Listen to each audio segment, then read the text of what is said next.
Sveti oče je med jutranjo mašo, ki jo je daroval kapeli doma svete Marte, govoril o zastonjskosti zveličanja. Izpostavil je, da se moramo varovati učiteljev postave, ki zmanjšujejo obzorja Boga, njegovo ljubezen pa delajo majhno.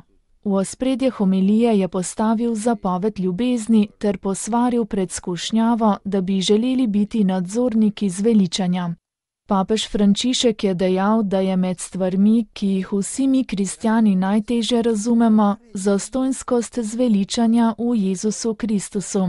Že sveti Pavel je imel velike težave, ko je ljudem svojega časa poskušal razložiti, da je pravi nauk ravno to, zastonjskost zveličanja. Navajeni smo slišati, da je Jezus Božji sin, ki je prišel iz ljubezni, da bi nas rešil in ki je umrl za nas. To smo slišali velikokrat, tako da smo že navajeni. Ko pa vstopimo v Božjo skrivnost, v to ljubezen brez meja, ostanemo začudeni in morda imamo raje, da ne razumemo, je dejal papež.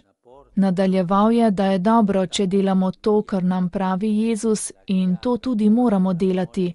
A to je moj odgovor na zveličanje, ki je zastonjsko, prihaja od zastonjske Božje ljubezni.